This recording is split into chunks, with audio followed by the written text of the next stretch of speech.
Hello friends. एक बहुत ही historic week रहा है फॉर डीआरडीओ।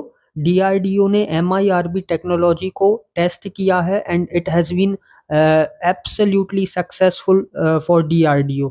देखिए, इंडिया जो है वो सिक्स्थ कंट्री है जिसने इस टेक्नोलॉजी को अभी टेस्ट किया है।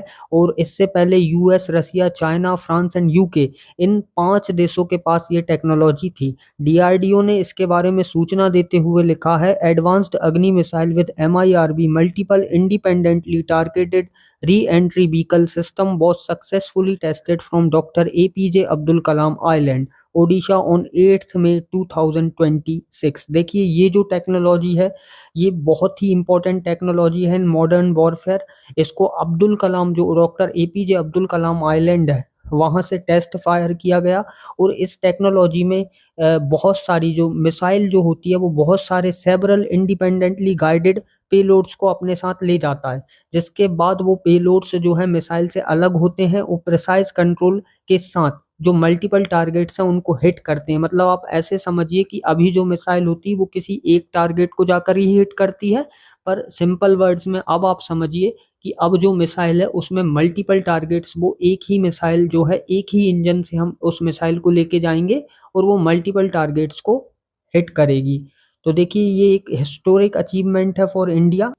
सेकंड अचीवमेंट जो डीआरडीओ ने किया है उसमें देखिए आप, डीआरडीएल हैदराबाद ने 1200 सेकंड तक स्क्रैमजेट कंबसर का टेस्ट किया है। मतलब जो हाइपरसोनिक मिसाइल प्रोग्राम है इंडिया का, उसके लिए एक बहुत ही बड़ा बूस्ट है। 1200 सेकंड्स तक इंजन को जला के रखना और उसको जो है आगे के लिए जो हाइपरसोनिक मिसाइल प्रोग्राम है उसके लिए टेस्ट कर। और ये एक मेजर अचीवमेंट है, मैं आपको बताऊं, क्योंकि दुनिया के बहुत कम ऐसे देश हैं जिनके पास ये टेक्नोलॉजी है जहां पर वो 1200 सेकंड तक अपने इंजन्स को जो है फायर कर सकते हैं। और यहाँ पर इंडिया ने 1200 सेकंड तक, इससे पहले जो टेस्ट किया था वहां पर 120 सेकंड का टेस्ट किया था। और आप समझिए, जो हाइपरसोनिक मिसाइल्स होती हैं उनकी जो स्पीड होती है वो लगभग 6 से 8 मैक तक मिनिमम होती है। इतना तो कम, मतलब ये लीस्ट है, इससे अधिक ही होती। तो 1200 सेकंड जब वो मिसाइल ट्रेवल करती है तो उसकी रेंज का आप अनुमान लगा सकते हैं, उसकी स्पीड का आप अनुमान लगा सकते हैं। एक बहुत ही इंपॉर्टेंट अचीवमेंट जो डीआरडीओ ने यहाँ पर करा है। इसके अलावा डीआरडीओ ने LRASHM हाइपरसोनिक ग्लाइड मिसाइल, जिसको ट्रायल्स के लिए क्लियर कर दिया है, जिसकी रेंज 1500 किलोमीटर से ज़्यादा है।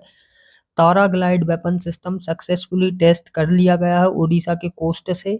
इसके क्वांटम की कम्युनिकेशन टेक्नोलॉजी, इसको डिमॉन्स्ट्रेट किया है सिक्योर मिलिट्री कमांड्स के लिए। और अनहैकेबल होता है, ये अनइंटरसेप्टेबल होता है और फ्यूचर यहाँ पर हम इससे सिक्योर कर सकते हैं। तो कुछ इस प्रकार से ये 5 इंपॉर्टेंट न्यूज़ थी जो डीआरडीओ से निकल के आ रही थी, जो हमारे मिलिट्री और हमारे कंट्री के लिए बहुत ही इंपॉर्टेंट थी।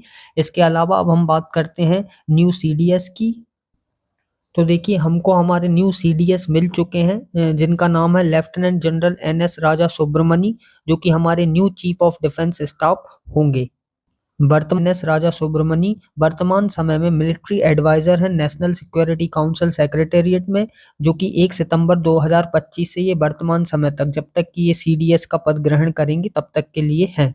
इससे पहले ये जो हैं 22 chief of the army staff थे, जुलाई 1 2024 से जुलाई 31 2025 तक। मतलब जो ऑपरेशन सिंदूर हुआ था उस समय पर ये 22 chief of the army staff थे, ठीक डिफेंस।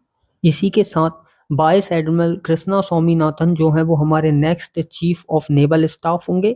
वाइस एडमिरल स्वामीनाथन जो है करंटली सर्व कर रहे हैं western naval commander in Mumbai में, और ये जो है मई 31 से as the chief of naval staff अपना पदभार ग्रहण करेंगे। तो ये थे ट्रेंड्स ऑफ द डे। धन्यवाद।